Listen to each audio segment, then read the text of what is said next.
చెప్తున్నారు. ఇప్పుడు ఆ లైవ్ చూద్దాం.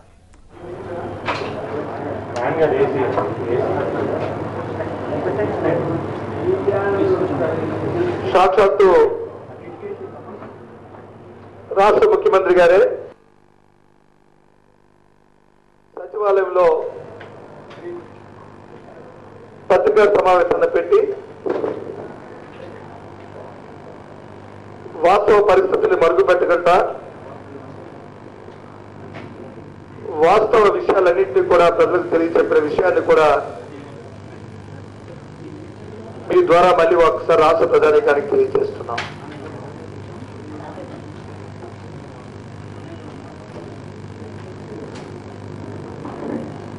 వాస్తవ విషయానికి వచ్చినప్పుడు గత సంవత్సరం కానీ ఆ పై సంవత్సరం కానీ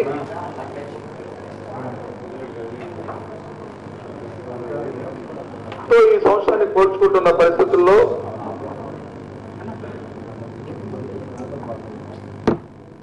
ముఖ్యంగా ఈ రాష్ట్రానికి మన రాష్ట్రానికి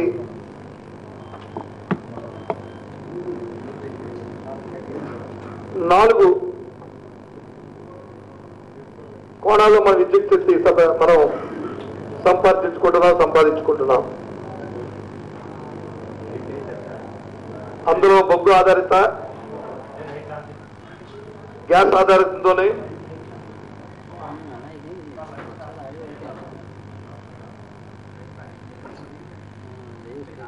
నీటి ఆధారంతోనూ, లేదు పై రాష్ట్రాల నుంచి, లేదు కేంద్ర ప్రభుత్వ సహకారంతో కామన్ పూల్ నుంచి మనం విద్యుత్ శక్తిని తెచ్చుకుంటున్న సందర్భాలు.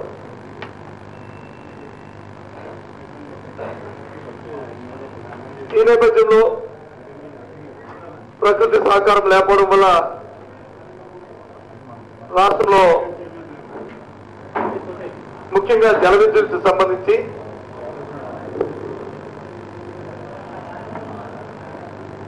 గత సంవత్సరంకి ఈ సంవత్సరంకి పోల్చుకుంటే 35 మిలియన్ యూనిట్లున్న జల విద్యుత్తు ఈ సంవత్సరం 6 మిలియన్ యూనిట్ల వరకు తగ్గిపోయిన విషయం వాస్తవాన్ని వక్రీకరించకుండా తెలియచెప్పడం జరిగింది.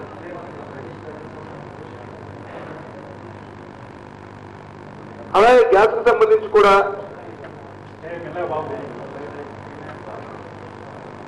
గ్యాస్ ఉత్పత్తి లేకపోవడం వల్ల, సరఫరాలు లేకపోవడం వల్ల 43 మిలియన్ యూనిట్స్ ఉన్న సరఫరా ఈరోజు 25 మిలియన్ యూనిట్స్ కి అది తగ్గిపోవడం జరిగింది.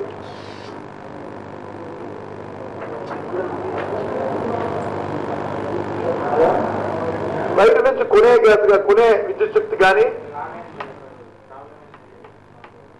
లేదు కేంద్రం నుంచి మనం తెచ్చుకుంటున్న కేంద్ర ప్రభుత్వ సహకారాలతో తెచ్చుకుంటుంది. కానీ గత సంవత్సరం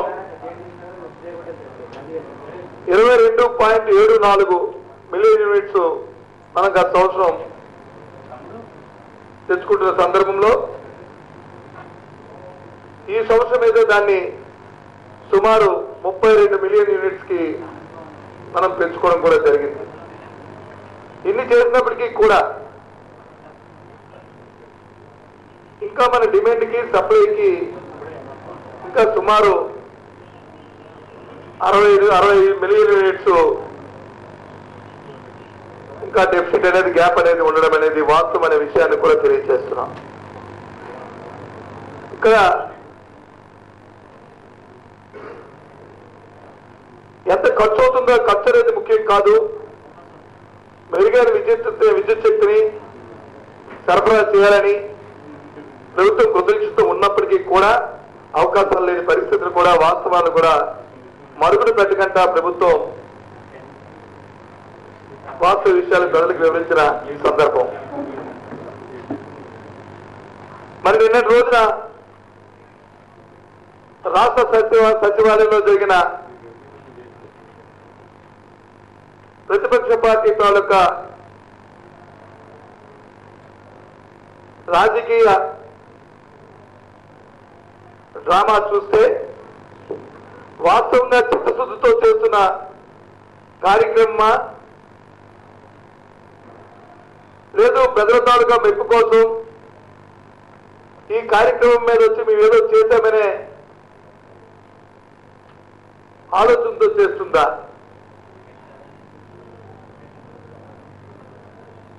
వాళ్ళ ఆరోపణ వారి ఆరోపణ ముఖ్యమంత్రి గారు వెళ్ళిపోయారని. వాస్తవ విషయాలు అక్కడ వెళ్తే తెలిస్తే చూస్తే ముఖ్యమంత్రి గారు మొదటిసారి మాట్లాడారు, రెండోసారి ఒక హాఫ్ అన్ అవర్ మాట్లాడారు, మరి రెండోసారి 10 నిమిషాలు మాట్లాడారు. సరే వారందరూ కానీ సచివాలయంలో కూర్చొని అక్కడ వచ్చి అధికారులు ఇబ్బంది పెట్టి రాత్రి పగలు కూర్చొని అక్కడ కూర్చొని మేము ఎక్కడి నుంచి కదలమనుకుని ఎక్కడ సాంప్రదాయమని అడుగుతున్నాం. ఇలాంటి రాజకీయ ఎత్తుగడలతో చిత్తశుద్ధి లోపించి ఇటువంటి కార్యక్రమాలు ప్రతిపక్షాలకు తగదని మనం చేస్తున్నాం. మంచి సలహా ఇవ్వండి, సూచన ఇవ్వండి.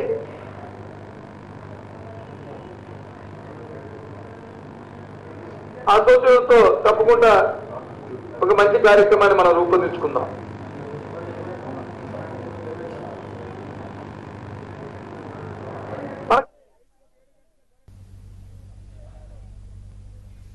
ఇవి ఇప్పటివరకు